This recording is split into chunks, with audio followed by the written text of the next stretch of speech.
Hello বন্ধুরা, আসসালামু আলাইকুম। রাইজেন 7 5700X দিয়ে আপনারা অনেকেই পিসি বিল্ড করতে চান, কিন্তু বাজেটের কারণে হয়তো অনেকে পিছিয়ে যান বা করতে পারেন না।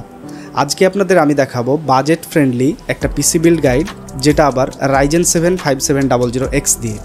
চলুন তাহলে শুরু করা যাক। শুরুতে আপনাদের বলে রাখি, রাইজেন 7 5700X একটি শক্তিশালী প্রসেসর, যেটার জন্য অবশ্যই আপনারা চাইলে B550 সিরিজের মাদারবোর্ড ইউজ করবেন। আমি সেখানে ইউজ করেছি, যেহেতু এটা বাজেট ফ্রেন্ডলি একটা আপনার বিল্ড, তো আপনারা এখানে MSI-এর A520M Pro এই মাদারবোর্ডটা ইউজ করতে পারেন, যার বাজার মূল্য অ্যারাউন্ড 8,000 থেকে 8,500 টাকা। তো অনেকে হয়তো বলবেন যে এটা আসলে পুরো পারফরমেন্সটা স্কুইজ করতে পারে না বা ফ্রেম ড্রপ হতে পারে, তো এরকম কিছুটা এখন পর্যন্ত আমি পাইনি। আর এখানে যেহেতু আপনারা জানেন যে রাইজেন 7 5700X একটি 8 কোর অ্যান্ড 16 থ্রেডের প্রসেসর, সো এখানে অবশ্যই আপনারা একটা কুলার ব্যবহার করবেন। আর এই প্রসেসরটার সাথে স্টক কুলার আসে না, সো অবশ্যই আপনাদের খেয়াল রাখতে হবে বাজেটের মধ্যে একটা কুলারের বাজেট কিন্তু আলাদাভাবে তৈরি করা। আর এজন্য আমি ব্যবহার করেছি আপনার হচ্ছে ডিপকুলের AG400 সিঙ্গেল টাওয়ার কুলার। আপনারা দেখতে পাচ্ছেন এই কুলারটা আপনারা 2200 থেকে 2500 টাকার মধ্যে পেয়ে যাবেন বাজারে।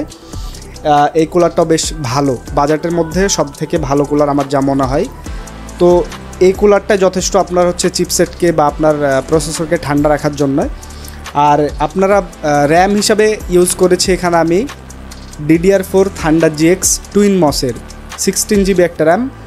যেহেতু এই মাদারবোর্ডটা ডুয়াল চ্যানেল মেমোরি সাপোর্ট করে, তো আপনারা চেষ্টা করবেন দুইটা হচ্ছে র্যাম ইউজ করার। কখনো একটা র্যাম ইউজ করলে দেখবেন আপনাদের গেম প্লের সময় বা ভিডিও রেন্ডারিং করার সময় আপনার ফ্রেম রেট বা পারফরমেন্স লস হতে পারে। সো এই ক্ষেত্রে আপনারা খেয়াল রাখবেন 8 দুইটা 16 GB ইউজ করার, অথবা 16 32 GB ইউজ করার। আচ্ছা, এই বিল্ডে ক্যাবিনেট হিসেবে বা কেসিং হিসেবে আমরা রেখেছি ভ্যালুটপের নুবিয়া 20F5-এর একটি কেস। চলুন আপনাদের সেটা দেখাই। আর এই বিল্ডের সম্পূর্ণ টোটাল খরচ হয়েছে অ্যারাউন্ড আপনার 32,500 টাকা। সো চাইলে আপনারা এখানে কম বেশি করতে পারেন। আর SSDর কথা বলা হয়নি, এখানে M.2 NVMe SSD ইউজ করা হয়েছে, যেটা 512 GB।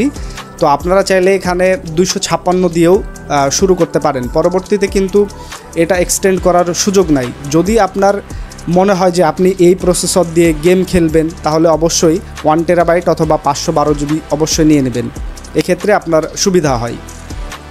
এটা কোনো পারফরমেন্স টেস্টের ভিডিও না, জাস্ট একটা বাজেট ফ্রেন্ডলি বিল্ড তৈরি করার গাইড।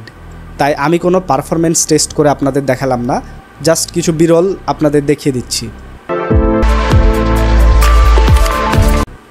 তো ভিডিওটা যদি ভালো লাগে অবশ্যই আপনারা লাইক দিবেন, এবং এরকম আরও ভিডিও পেতে চাইলে আমাদের চ্যানেলটি সাবস্ক্রাইব করে আমাদের পাশে থাকবেন। দেখা হচ্ছে পরবর্তী কোনো ভিডিওতে। আসসালামু আলাইকুম।